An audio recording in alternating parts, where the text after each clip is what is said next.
Arsenal are 4 points clear. Top of the league, best defense, best vibes, title favorites. And every single one of those things is misleading you. Because there is one number, one that says this title race is already unstable. A number Arsenal cannot control. A number that predicts the exact moment this season turns from procession to panic. This isn't narrative. This isn't agenda. It is math. And it points to one unavoidable truth. Arsenal's lead doesn't make them safer, it makes them exposed.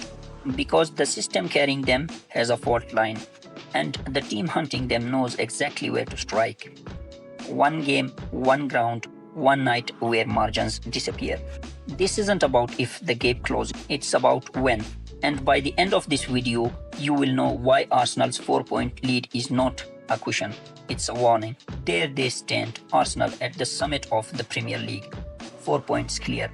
A 4-1 thrashing over Aston Villa didn't just extend their lead, it crystallized a narrative. One authority, ascendancy, inevitability. A narrow 2-1 win over Brighton, rescued by sensational fingertip save from David Raya, that prompted even the most ardent supporter to urge a season-defining sigh of relief. A campaign that looks on its surface imperious, and yet I have a number for you. One that cuts beneath the noise, one that whispers of fragility beneath the celebration. 37. Arsenal have created 37 big chances in the Premier League this season, in 19 games. On the face of it, that sounds solid, but context is everything, especially when you compare it to the title challengers around them. Because while goals and victories worship momentum, there is an undercurrent beneath Arsenal's number that doesn't sing of consistency, it hints at tactical fissure. This is not opinion, this is a forecast. And it points to one date that could reshape the season. April 18th, 2026. Manchester City at the Etihad. This is why. This season has been painted as Arsenal's vindication.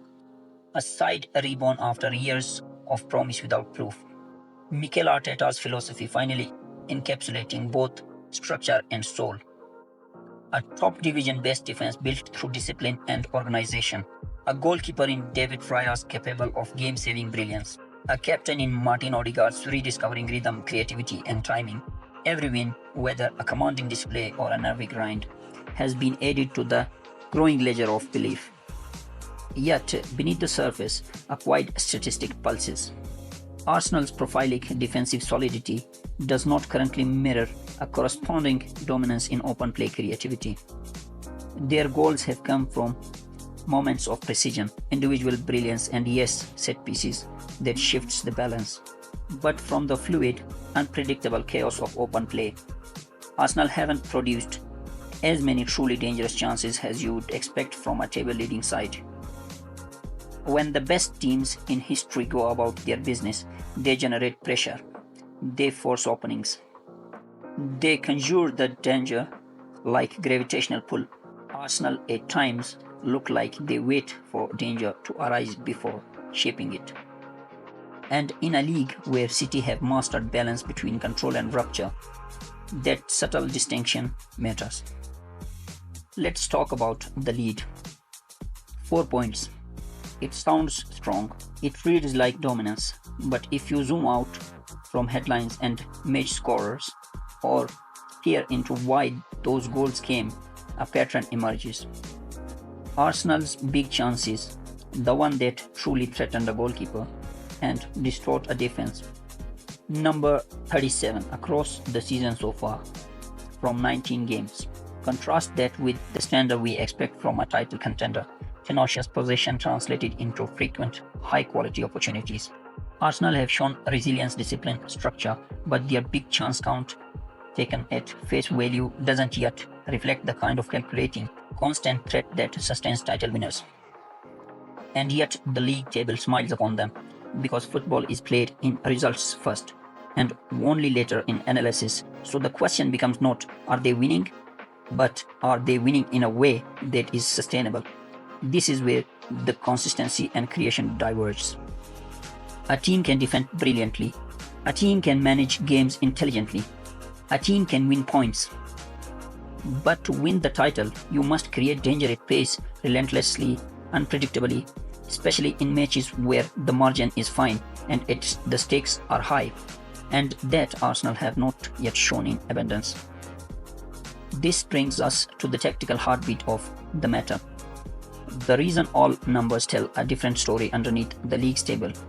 Arsenal's system, for all its elegance and structure, sometimes prioritizes control over creative rupture. Possession is often sustained, sure, but it isn't always dangerous. And in matches that aren't won by quick counter blitz, when the opposition sits deep, disciplined, compact, Arsenal can struggle to consistently produce the final incisive pass that unlocks a street-tight defense. Which brings us to Manchester City, the Predators lurking in second place, 5 points adrift, but structurally equipped to exploit exactly this kind of vulnerabilities. Under Pep Guardiola, City don't just press, they disassemble shapes with patience, improvisation, and a constant probing of every angle. They marry positional discipline with anarchic interchange in attack.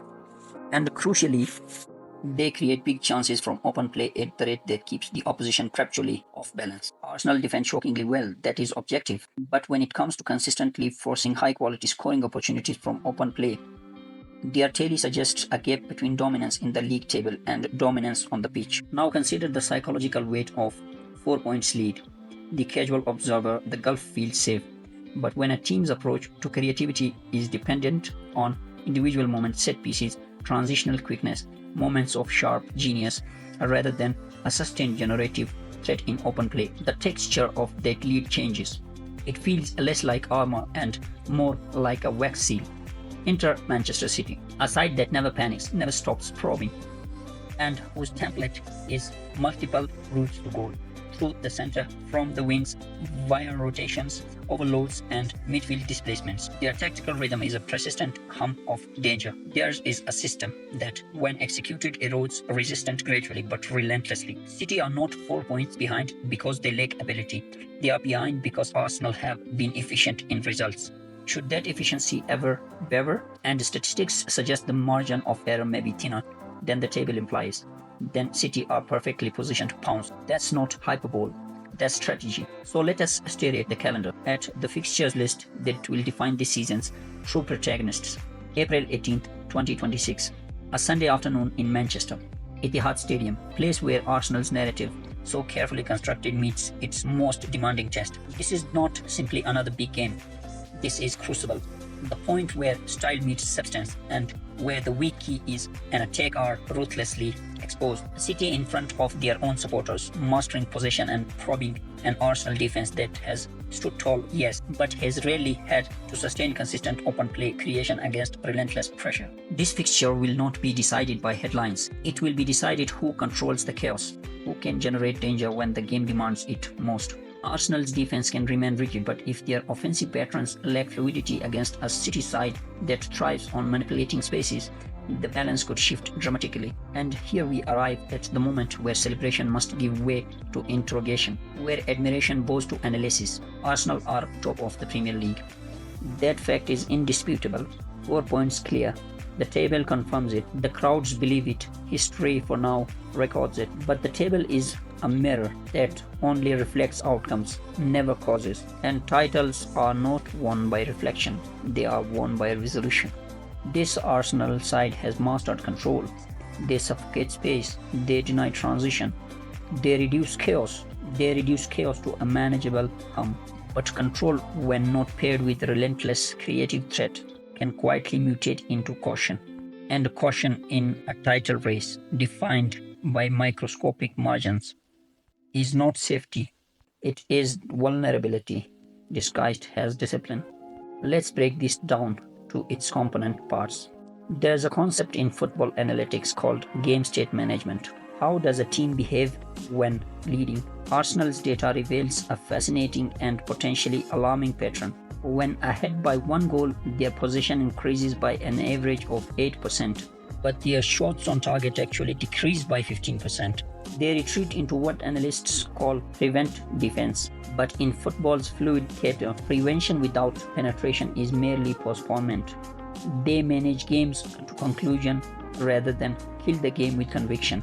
Now examine the personal through this lens. Declan Rice, magnificent, transformative, arguably the signing of the decade. But his role in this system is inherently conservative. He is the shield, the recycler, the insurance. Only 1.2 key passes per 90 minutes. For comparison, Rodri, his direct counterpart at City, averages 2.3. This isn't criticism, it's taxonomy. Rice is a defensive midfielder of the highest order, but in matches where Arsenal must create rather than contain, then there's Martin Odegaard, the conductor, creator. But examine his heat maps against low block teams. He's consistently marked by two players, a dedicated defensive midfielder and a tracking winger. He's Arsenal's only consistent central creative source, and every opponent knows, so they double him, sometimes triple him, forcing the creative button wide to Bukayo Saka. And while Saka is magnificent, he is now carrying both the goal scoring and the creative load for the entire right side. His decision making in the final third has become almost mechanical. Cut inside, shoot or cross. Defenders have studied this film.